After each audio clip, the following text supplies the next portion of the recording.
tonight I finished Hellblade. I told myself, hey, I wasn't gonna do a review on the Xbox One version, but I lied because I plan to do one right after I beat Hellblade on Twitch. So now we're gonna do it. This is different. This isn't my usual. I have video clip segments of what I like and what I dislike. I still have the script written. I will be reading off my phone, but this is more so raw, uncut, quickie review. Well, not really a quickie review, but still.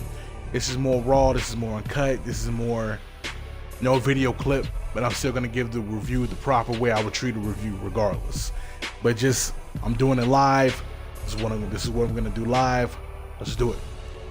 Hellblade Senua Sacrifice is a tale of redemption, a quest of finding one's own self on her journey to save both her lover Dillian and conquering the darkness with herself. Hellblade originally came out last year for PS4 and is now on the Xbox One. Now let's start with the pros for Hellblade. My first pro for Hellblade is that the story is still phenomenal. The writing for it still pulls you in, lets you grow with Senua as she continues to conquer each and every challenge she has to endure while learning about her past and hopefully getting ready for her present. It's amazing still gives me chills, and it's still definitely a pro for me. My second pro is that the audio is spine chilling, and it's still spine chilling. The 3D audio playing with your ears, going back and forth, creeping you out, playing with your brain, making you feel as if you have schizophrenia or some other kind of mental illness that this game pushes on you. The taunting, the teasing, the working together, the hating you. All the audio in this game is still phenomenal. It is definitely a pro for me. My next pro is that this game plays off a lot of psychological horror, and it works. It's gripping, it plays with the mind, it teases you, pokes at you, makes you see, hear, and feel things that aren't even there. It emphasizes the, hey, you're crazy, here's how it should feel, and play with your senses. It's a pro for me. I really love the psychological horror aspect in this game. My next pro is that the boss battles for this game are still some of my favorites. The fight with Valravn, going through the illusion and trickery until you fought the bird himself, going through the fire pits and mind freakery of being burned alive with Surtur the fire giant, and having to run through the darkness before fighting Fenrir the wolf. Each boss has some build up and reward to it, while I still fall in love with it again. It's definitely a pro for me. My last pro for Hellblade is that this game is enriched with mythos and lores about Norse mythology. It really is. Not only do you learn about things that you may not know about Odin or Thor or a few other names that you might be familiar with, but the lore that's placed in the game currently does fit where it's placed also with Senua. This fits the game immensely and doesn't skip a beat. It's a pro for me. Now, while I did play the Xbox One version, I did make some comparisons between the PS4 version and the Xbox One version.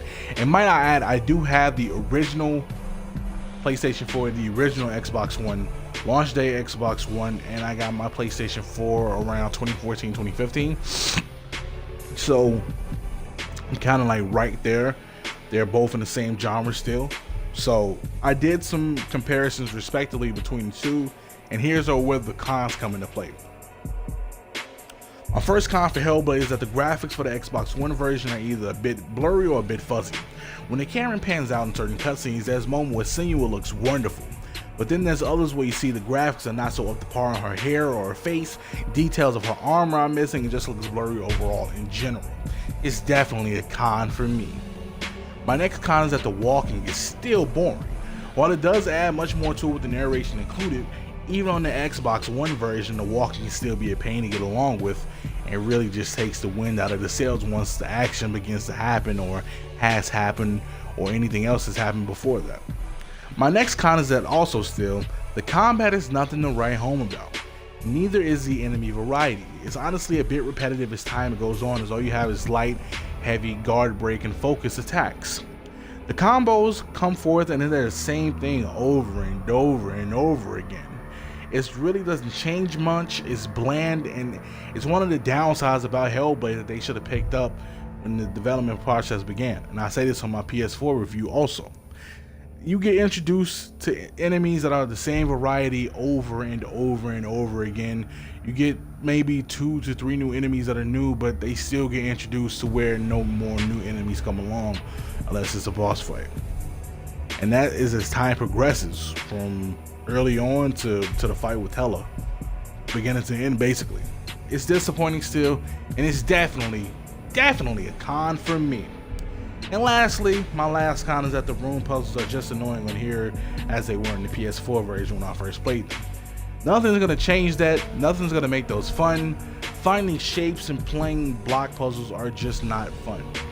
It's a con for me. But all in all, Hellblade makes a significant appearance on Xbox just as much as it did on the PS4. With this awesome and gripping story, killer 3D audio that taunts and teases you throughout, the way psychological horror is introduced and used through the entire game, fun as hell boss battles, and enriching lore throughout the game, Hellblade welcomes you to its universe with Senua. However, there are some issues still with Hellblade even on Xbox. The graphical settings of this game are a bit blurry and fuzzy sometimes on Senua, really taken away from the character model.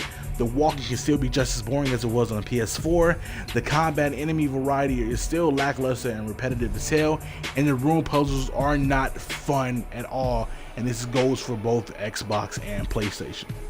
But with that being said, I'll be giving Hellblade Senua Sacrifice for the Xbox One a 4 out of 5. Alright folks, that concludes my review of Hellblade Senua Sacrifice. I said I was going to do a review for this on the Xbox One version, but I lied. We're kicking off the epic review weekend with this game because I just beat it live on stream, and that will be going up right before this actually. What's next review wise? Well, we have Devil May Cry HD for the Xbox One, we have Far Cry 5 for the PlayStation 4, Titan Quest for the Xbox One, and we have Sea of Thieves for the Xbox One also. And we will be having Shadow of the Colossus actually join the roster for this review weekend also, and a mobile title called Fortnite Mobile. I think you guys are familiar with that. What's next on the DemiGod Plays and Bruising the Backlog? We have to finish up Matterfall for Bruising the Backlog. I don't think anything is up next for DemiGod Plays right now. If anything is, I will definitely let you guys know. But for Bruising the Backlog, we're beating Matterfall. No, matter of fact, for DemiGod Plays, we're actually going through The Walking Dead and Michonne, knocking out those 3 episodes quickly. And I have something special coming up in May, so I'll be announcing that soon shortly also. Following my Twitch, Twitter, and Instagram. My Twitch is DemiGodReviews, my Twitter is ThatGuyDemi, and my Instagram is ThatGuyDemi_. Go follow me on there. Like and subscribe for the video. Like if you're a returner. Like and subscribe if you're new to the channel. And if you're new and returning, hit that little notification bell icon so you can always stay up to date with everything I'm doing review-wise, think piece-wise, Let's Play-wise, Bruising the Backlog, DemiGod Plays, the arcade cabinet, whatever else may be happening.